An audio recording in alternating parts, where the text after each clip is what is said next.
কোরবানি গোশতকে কিভাবে কত ভাগে বন্টন করা যায় এবং গরিবদের মাঝে কিভাবে আমরা উত্তম রূপে দিতে পারবো। কোরবানি গোশত বন্টন নিয়ে আমাদের টেনশনের কোনো শেষ নাই, এত প্রশ্ন এই বিষয়ে আসে বলার মতো না। আল্লাহ রাব্বুল আলামিন কোরআন কারীমে বলেছেন ফাতিমু ফাকুলু মিনহা ওয়া আতিমুল কানিআ ওয়াল মু'তার, আর জায়গায় বলেছেন ফাকুলু মিনহা ওয়া আতিমুল কানিআ ওয়াল বাইসাল ফাকির, এক জায়গায় বলেছেন আল বাইসাল ফাকির, আর জায়গায় বলেছেন আল কানিআ ওয়াল মু'তার। সর্বসাকুল্যে তিনটা শ্রেণী এখান থেকে পাওয়া যায়। নাম্বার এক, নিজের জন্য একটা অংশ রাখা, নিজের পরিবারের জন্য। আরেকটা অংশ হলো দরিদ্র অসহায় গরিব মানুষদেরকে, ফকিরদেরকে।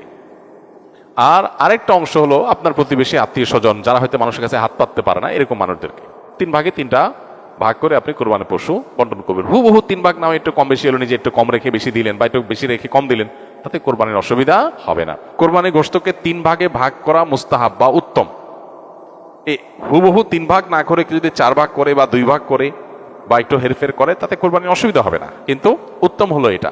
আর গরিবদের মধ্যে বন্টন করার ক্ষেত্রে সবচেয়ে উত্তম হয়, বিশেষ করে আজকাল আমাদের সমাজে কিছু মানুষ আছে যারা মানুষের কাছে হাত পাততে পারে, তারা বাড়ি বাড়ি যায় কোরবানি গোশত কালেকশন করে, তাদেরকে আপনি দিবেন। যারা চায় ভিখারি তাদেরকে ধমক দিবেন না, না দিতে পারলেও। কিন্তু এর চেয়ে বেশি ইম্পর্টেন্ট, এর চেয়ে বেশি গুরুত্বপূর্ণ হলো যে মানুষগুলো কোরবানি করে না কিন্তু মানুষের কাছে হাতও পাততে পারে না, তাদেরকে খুঁজে খুঁজে বের করে যে তাদের বাসায় বাসায় গিয়ে পৌঁছে দিয়ে আসেন, সেটা হবে সবচাইতে উত্তম। শহরে গ্রামে বিভিন্ন ক্ষেত্রে এরকম মানুষ পাবেন, সম্ভ্রান্ত, খুব লাজুক, খুব ভদ্র ফ্যামিলি, তারা কষ্টে আছেন। বিশেষ করে অনেক মানুষ দেখতে মনে হচ্ছে ফিটফাট ভালোই আছে, কিন্তু অনেকদিন চাকরি নাই, বেচারার ব্যবসা বাণিজ্য নাই, আয় ইনকাম নাই। এই মানুষগুলোকে খুঁজে খুঁজে তাদের বাসা বাসায় গোশত পৌঁছানো, এটা হলো সবচেয়ে জরুরি কাজ। এই জন্য এই কাজটা আমরা কোরবানিতে খুব বিশেষভাবে খেয়াল করবো, চেষ্টা করবো ইনশাআল্লাহ।